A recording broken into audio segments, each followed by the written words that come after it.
الحمد لله رب العالمين وصلى الله وسلم على نبينا محمد وعلى آله وصحبه أجمعين أما بعد. طيب. Donc nous sommes arrivés dans la leçon numéro 7, la page 28 du livre Al-Qawl al-Mufid ala Adillat al-Tawhid, Cheikh Mohammed ibn Abd al-Wahhab al-Wasabi, rahimahullah al-Yamani, rahimahullah. La leçon numéro 7, où est Allah? Où est Allah subhanahu wa ta'ala? Aïna Allah. Allah subhanahu wa ta'ala nous dit, le tout miséricordieux s'est élevé istawa sur son trône. Ar-Rahman ala al-arshi istawa. Le tout miséricordieux s'est élevé istawa sur le trône. Surat Taha, verset 5. Deuxième verset, Thumma stawa ala al-arsh, puis il s'est élevé istawa sur le trône, Allahu Ta'ala. Surat al-An'am, verset 18 et verset 61. Dans 10 passages du Coran qui sont Surat al-A'raf, Surat Yunus, Surat al-Ra'd, Surat al-Furqan, Surat al-Sajda, Surat al-Hadid, Allah subhanahu wa ta'ala nous dit c'est lui le dominateur suprême au-dessus de ses serviteurs. Ensuite, verset suivant, ils craignent leur Seigneur au-dessus d'eux, et font ce qui leur est commandé. Yakhafuna rabbahum min fawqihim wa yaf'aluna ma yu'marun. Taïb. Donc ça c'est en ce qui concerne les versets. Ensuite, nous avons les ahadiths. طيب. Encore un verset. إليه يسعد الكلم الطيب والعمل الصالح يرفعه. طيب. Vers lui monte la bonne parole et il élève haut la bonne action. Surat al-Fatr, verset 10. D'après Abu Hurairah radiyallahu anhu, le prophète alayhi salatu wassalam a dit, lorsqu'Allah eut terminé la création, il écrivit dans son livre qui est auprès de lui, au-dessus du trône, ma miséricorde l'emporte sur ma colère, ma miséricorde l'emporte sur ma colère. D'après Muawiyah ibn al-Hakam as-Sulaymi radiyallahu anhu, j'avais une esclave qui s'occupait de mes moutons entre les zones d'Uhud et Al-Jawaniyah. Un jour que je vérifiais son travail, j'ai remarqué que le loup en avait dévoré un. Étant un être humain descendant d'Adam, je me suis énervé comme la descendance d'Adam s'énerve et je l'ai giflé. Je suis alors allé voir le prophète ﷺ, je lui ai expliqué ce qui s'est passé. Il considéra alors que j'avais commis quelque chose de grave. Je dis au messager d'Allah, dois-je la franchir? Il me répondit, appelle-la. Je suis alors parti la chercher. Le prophète ﷺ lui demanda, où est Allah? Aïna Allah? À la servante. Elle répondit, au-dessus des cieux, fis sama. Il ajouta, qui suis-je? Elle répondit, le messager d'Allah, à Rasulullah sallallahu alayhi wa sallam. Il dit alors, affranchis-la car elle est croyante. D'après Abu Sa'id al-Khudri radiyallahu anhu, le prophète sallam a dit, ne me faites-vous donc pas confiance alors que je suis l'homme de confiance? Amin. Je suis celui qui est au-dessus des cieux et dont les nouvelles du ciel me parviennent matin et soir. Rapporté par Al-Bukhari wa Muslim. Je dis les hadiths de versets concernant ce chapitre sont très nombreux. Ibn Abi Izz a ainsi dit dans l'explication du livre Al-Aqida al-Tahawiyya. Si toutes les différentes sortes de preuves étaient énoncées une à une, elles atteindraient près de 1000 preuves en ce qui concerne le fait qu'Allah est au-dessus des cieux. Je dis, c'est en raison de l'importance de cette question que les savants passés et contemporains la traitent indépendamment dans leurs ouvrages. Parmi eux, l'imam al-Dhahabi dans son livre Al-Ulum lil-Ali al-Ghaffar se référait pour plus de détails au résumé de ce livre écrit par l'imam dans la science du hadith Muhammad Nasruddin al-Albani rahimahullahu ta'ala. Naam. طيب. Donc ça c'est en ce qui concerne le chapitre numéro 7, où est Allah? Où est Allah subhanahu wa ta'ala? Alors,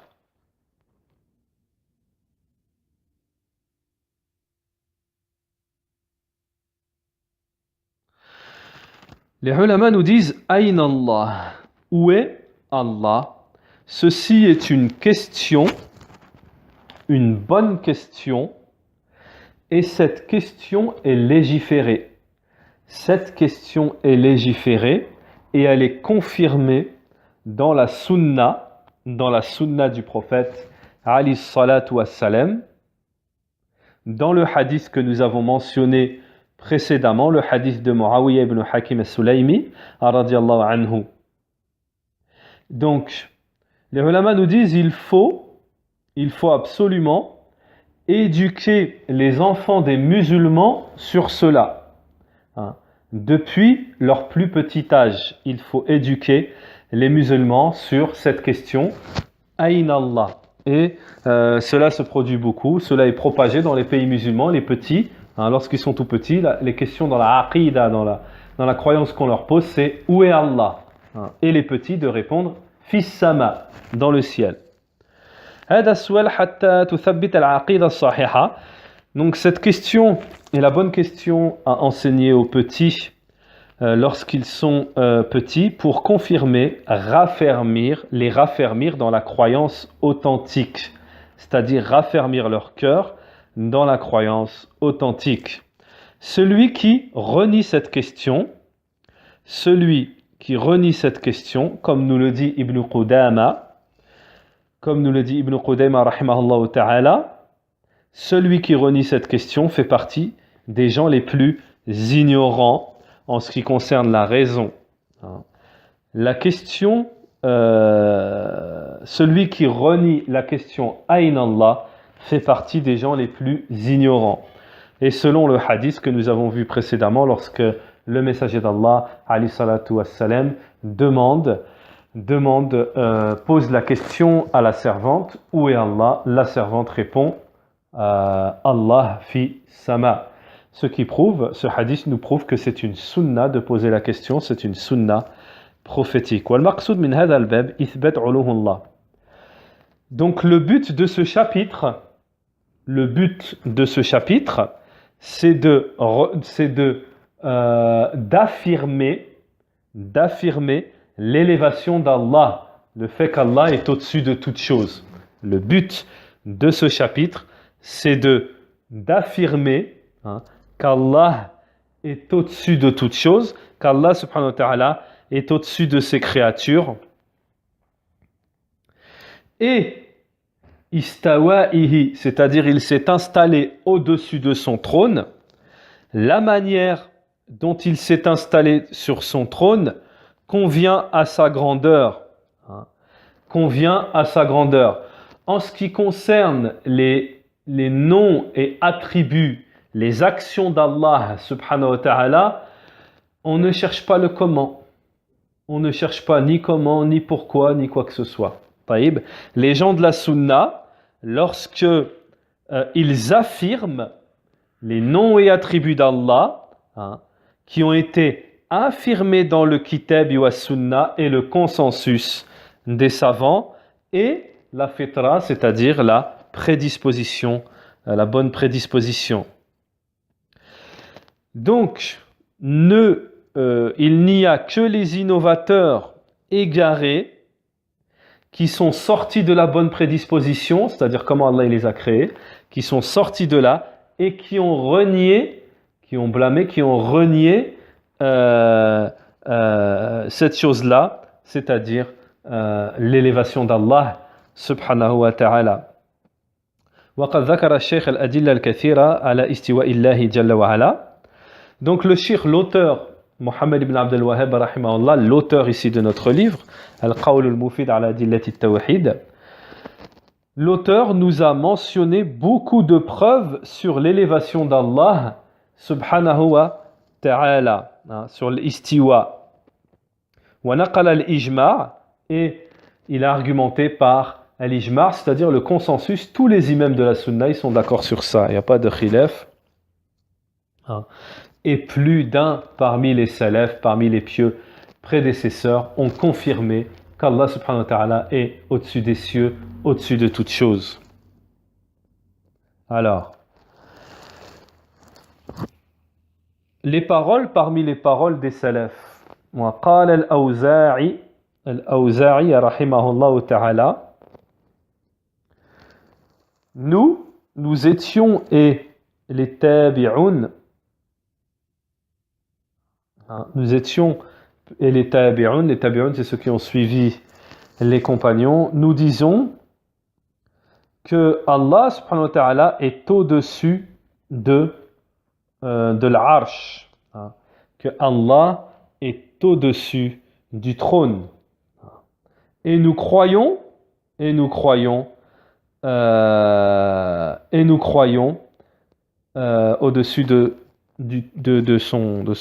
de l'arche, du trône, et nous croyons ce qui nous a été rapporté dans le kitab, dans la sunna, parmi les attributs au-dessus de son trône.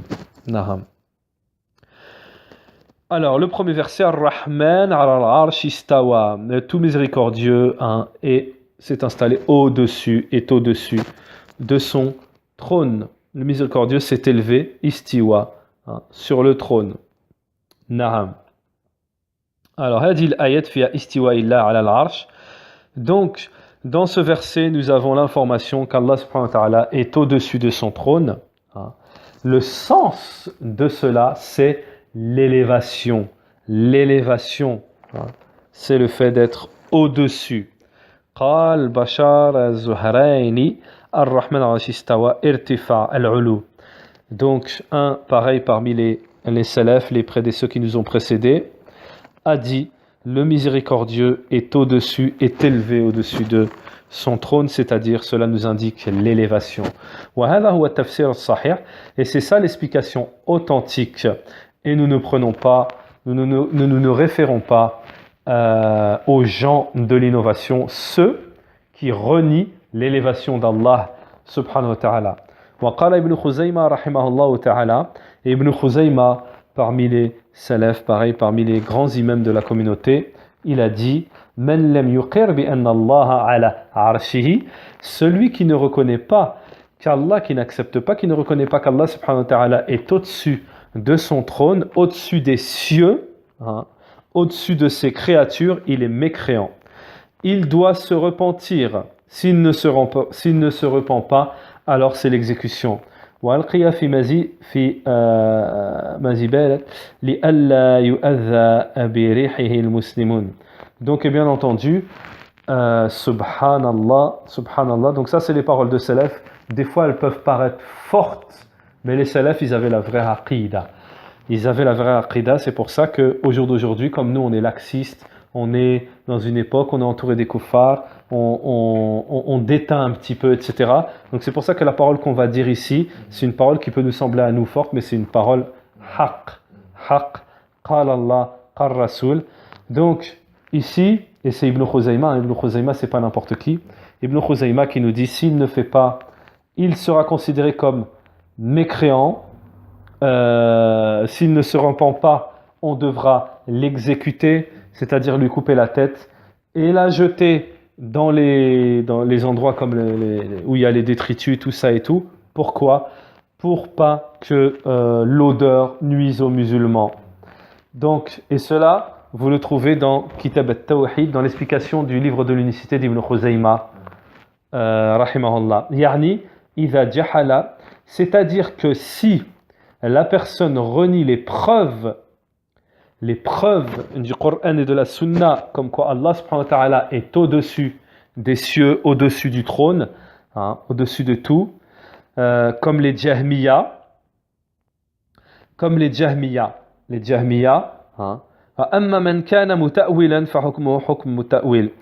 Après, il y a une nuance, nous disent les ulama, il y a une différence entre celui qui a renié les versets du Coran et qui a renié la parole du prophète, et comme certains groupes qui, eux, on ne dit pas qu'ils sont mécréants, eux ont dit qu'ils ont une mauvaise interprétation. Ce sont des égarés, des innovateurs, comme les Jahmiya. Ce sont des égarés, pas les Jahmiya. Eux, les Jahmiya, ils ont renié les preuves. Mais comme certains autres groupes, on nous dit ici, qui eux, ils ont interprété, mais ils se sont trompés. Eux, on ne les exécute pas. Eux, c'est une mauvaise interprétation qu'ils ont fait.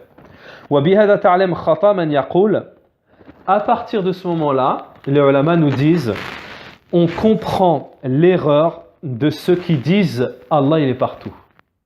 Allah fi kulli makan. Donc cette parole, elle est fausse, elle est rejetée, elle est nulle, annulée. Elle est rejetée par beaucoup de preuves. Et parmi les preuves qu'on vient de mentionner dans notre livre, Al-Qawl Mufid. Et même les savants nous disent il y a 1000 preuves, plus de 1000 preuves sur le fait qu'Allah est au-dessus de tout, il est élevé dans les cieux, taïb, au-dessus des cieux. ثم إن الله جل وعلا غني. Puis on sait qu'Allah subhanahu wa ta'ala est riche, il se passe des créatures, il n'a aucun besoin des créatures par rapport à sa perfection. Il se passe de toute créature. Alors nous répondons à cette ignorance. Nous répondons à cette ignorance aux ignorants qui disent qu'Allah est partout. Quel endroit vises-tu? Quel endroit vises-tu? La terre, les rues, tous les endroits? N'as-tu pas honte? N'as-tu pas honte? Ala tastahyi fa kayfa taradd al-adilla? Comment peux-tu faire revenir les preuves à cette parole? Comment peux-tu faire revenir les preuves à cette fausse parole? Celui qui revient à sa raison sera que le Seigneur de toutes choses est au-dessus de tout. Allah Ta'ala nous dit Sabbih isma rabbikal a'la. Sabbih isma rabbikal a'la. Glorifie le nom de ton Seigneur, le très haut. Et lorsqu'on est prosterné, on dit quoi? On dit Subhana Rabbil A'la. Gloire au Seigneur, le très haut. Et l'A'la, c'est-à-dire au-dessus de tout. Fahuwa al-A'la, subhanahu wa ta'ala. Allah Ta'ala est ce qu'il y a de. Il est au-dessus de tout, il est le plus haut. Bel Allah ala al-arsh, wa huwa bi kulli shay'in alim. Allah Ta'ala est au-dessus au-dessus du trône. Et il est connaisseur de toutes choses. قال الإمام أحمد رحمه الله تعالى. L'imam Ahmed nous dit Allah ala arshihi la yakhlu shay'in min ilmihi. L'imam Ahmed rahimahullah nous dit Allah est au-dessus de son trône, rien n'échappe à sa connaissance. Rien n'échappe à sa connaissance. Wa hakada qal a'immatul huda. Et c'est cela qu'on dit les imams de la guidée, les imams guidés. Les imams guidé. Waqal Imam Malik al-istiwa ma'loum. Et la parole bien connue de l'imam Malik rahimahullah lorsqu'il a dit al-istiwa ma'loum. Al-istiwa est connu. Le comment est ignoré.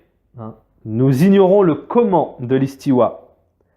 Et la croyance à cela est obligatoire. Est obligatoire. Ça c'est l'imam Malik.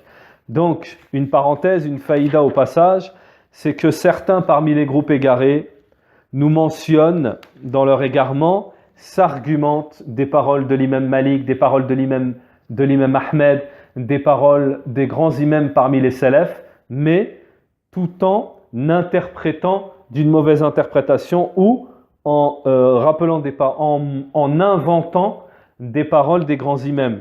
Car comme il est connu chez les gens de la Sunna, il n'y a pas de divergence, il y a le consensus des imams de la Sunna qu'Allah subhanahu wa ta'ala est élevé au-dessus de son trône et qu'il n'y a rien au-dessus d'Allah et que cela fait partie des caractéristiques d'Allah subhanahu wa ta'ala confirmées dans le Coran et dans la Sunna, la tradition prophétique de notre prophète bien-aimé alayhi salatu wassalam. وقال تعالى et Allah subhanahu wa ta'ala nous dit وهو القاهر فوق عبادي et il est le dominateur qui est au-dessus de ses serviteurs au-dessus de ses serviteurs. Ce verset, ce verset et les versets qui sont après, dans ces versets, les versets qui sont après, qui le suivent, il y a l'affirmation de l'élévation d'Allah subhanahu wa ta'ala, c'est-à-dire qu'il est au-dessus, Allah au-dessus de toute chose. Et il y a l'élévation abstraite, et il y a l'élévation de son entité à Allah subhanahu wa ta'ala, de son naissance, d'Allah lui-même en fait. قال ابن قتيبة رحمه الله, pareil, un des grands imams, nous dit raddan ala man yaqul, en réplique à celui qui dit qu'Allah est partout, en réplique à celui qui dit qu'Allah est partout, c'est vers Allah que monte la bonne parole. Et c'est vers Allah que montent les anges.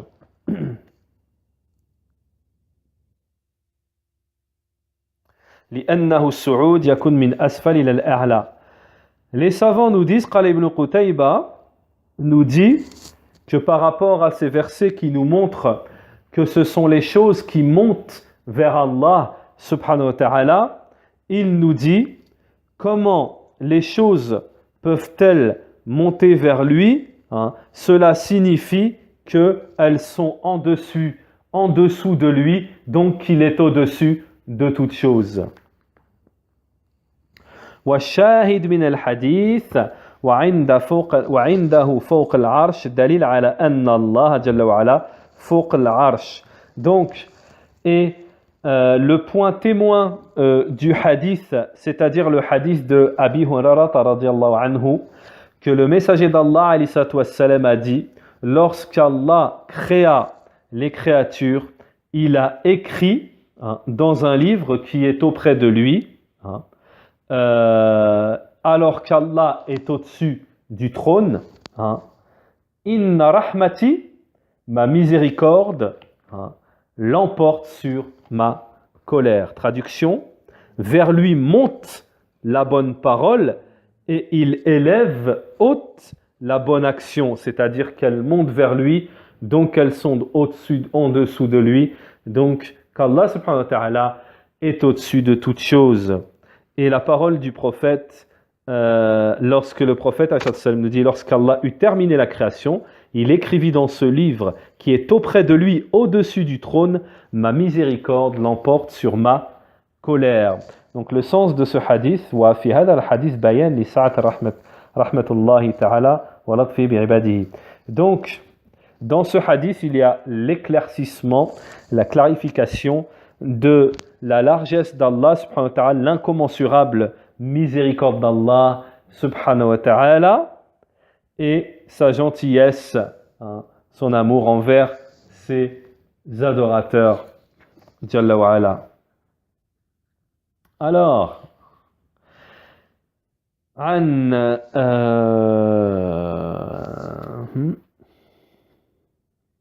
نعم عن معاوية ابن حكيم السليمي رضي الله عنه قال كانت لي جارية. Donc on appelle ça le hadith de Jariya, le hadith de la servante. Il a été nommé ainsi. Donc nous avons déjà cité le hadith où Muawiya ibn Hakim al-Sulaymi avait une servante, puis il l'avait malmenée. Alors il demanda au prophète alayhi salatu wassalam qu'est-ce qu'il devait faire, jusqu'à ce qu'elle fût amenée au prophète, et le prophète alayhi salatu wassalam lui demanda où est Allah subhanahu wa ta'ala. Puis le prophète alayhi salatu wassalam témoigna qu'elle est une croyante. Donc on nous dit ici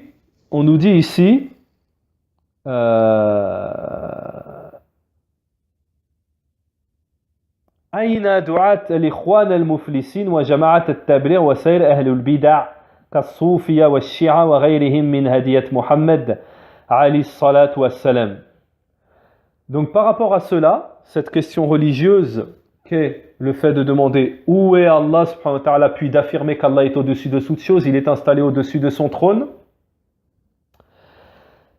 Ici on nous dit Où sont les prêcheurs parmi les frères musulmans, les frères égarés, égareurs, parmi le groupe d'Établir et les autres parmi les gens de l'innovation, parmi les soufis, les chiites et les autres? Où sont-ils par rapport à la guidée du prophète alayhi salatu wassalam, Mohammed alayhi salatu wassalam? N'ont-ils pas honte?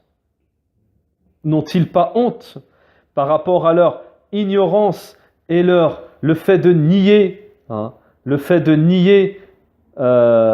blâmer les gens de la sunna, le fait de blâmer les gens de la sunna lorsqu'ils questionnent les autres où est Allah, alors que ceci est une question qui est légiférée comme on l'a vu précédemment et que c'est une question qui est une tradition prophétique.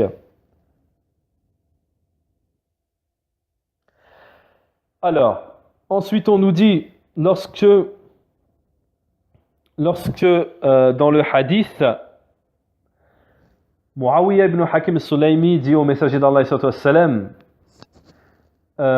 plutôt le messager d'Allah, lui dit, libère-la car elle est croyante, libère-la car c'est une croyante. فَمَنْ لَمْ يُؤْمِنْ بِأَنَّ اللَّهَ تَعَالَى فِي السَّمَاءِ أي في علو فوق العرش فَلَيْسَ بِمُؤْمِنٍ. Cela nous indique que celui qui ne croit pas qu'Allah subhanahu wa ta'ala est dans les cieux, au-dessus des cieux, qu'il est élevé au-dessus de son trône, il n'est pas croyant, il ne sera pas croyant, même s'il prie, même s'il jeûne, même s'il prétend à la connaissance.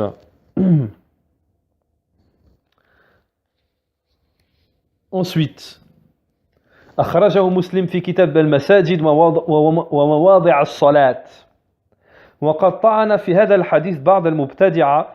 Donc on nous dit, les gens de la sunna nous disent, il y a certains parmi les gens de l'innovation qui ont critiqué, dénigré ce hadith, parmi les gens de l'innovation, sans pouvoir argumenter à la suite de cela, sans pouvoir argumenter leur critique. Ils n'ont aucune preuve. Ce hadith est un hadith authentique. Ce hadith est un hadith authentique. Et cela, clair et authentique. Et cela, critique. أين يذهبون بالأدلة من القرآن? Où vont-ils avec les preuves du Coran et de la Sunna? Ils ont atteint, les gens de la Sunna, près de 1000 preuves sur cette question religieuse. 1000 preuves. وقوله في الحديث أحد هو جبل أحد معروف. Alors, un des grands savants de la Sunna nous a dit à propos de la question, le fait de dire qu'Allah est partout. Le fait de dire Allah fi kulli makan. Il y a un détail sur cela. Le cheikh nous dit, il y a un détail sur cela. Si la personne dit qu'Allah est partout, إذا قال الإنسان الإنسان الله في كل مكان بذاته هذا كفر. Si la personne dit qu'Allah est partout, c'est-à-dire Allah lui-même de son essence, de son entité, c'est-à-dire qu'Allah lui-même, pour de vrai, il est partout, il aura mécru, c'est de la mécréance. Le fait de dire qu'Allah est partout, c'est-à-dire Allah lui-même, son entité, il est partout, il a mécru, c'est du kufr. Mais si la personne dit qu'Allah est partout par sa science, ça c'est vrai. Le fait de dire qu'Allah est partout par sa science, par sa connaissance, ça c'est vrai. Et c'est la croyance des gens de la sunna, sunnati wal jama'a, mais on ne dit pas cela dans l'absolu, c'est-à-dire que on dit qu'Allah est partout avec sa science, mais on ne rentre pas dans les détails. Donc voilà.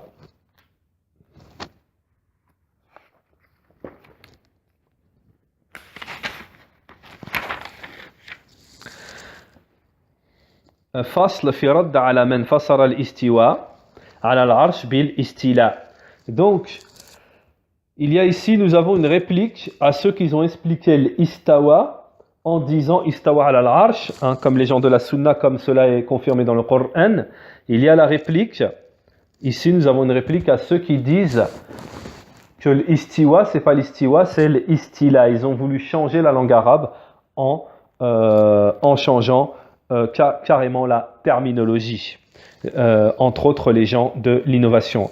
قال العلامة الألباني رحمه الله تعالى في رد على من أنكر الاستواء إلا على عرشه.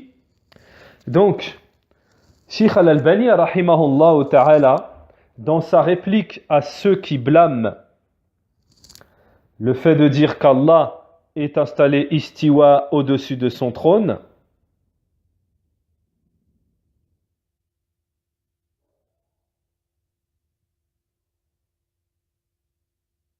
alors, le cheikh nous dit, il est étrange de voir que ceux qui ont interprété, c'est-à-dire qui ont voulu interpréter l'affirmation de l'élévation d'Allah subhanahu wa ta'ala, ils sont tombés dans quelque chose de beaucoup pire, de beaucoup plus grave,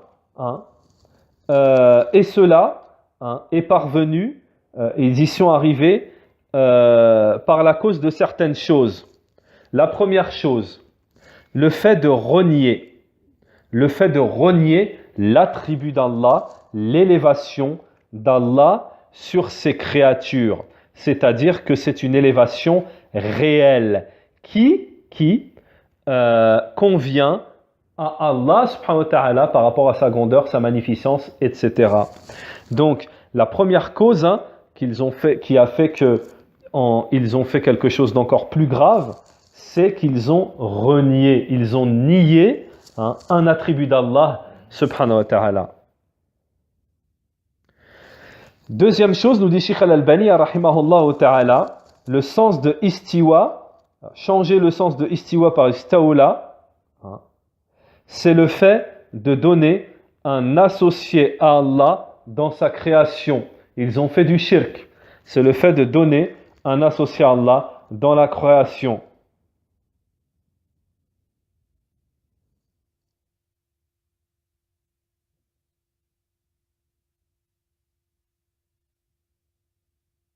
ولم يرضوا أن يصفه بالاستعلاء الذي لا يمثله شيء وقد قال به السلف. Donc, on voit que il faut s'accrocher à la voix des salafs, puisque sur cette question qui est très importante et qui peut même mener à la mécréance du droit d'Allah subhanahu wa ta'ala, de ce qu'Allah et son messager nous ont affirmé, Allah subhanahu wa ta'ala dans le Coran et son messager dans la sunna, dans sa tradition prophétique, le fait de renier, de ne pas affirmer cela, peut mener à la mécréance ou peut mener à l'innovation. Donc ce sont des choses qui sont extrêmement graves.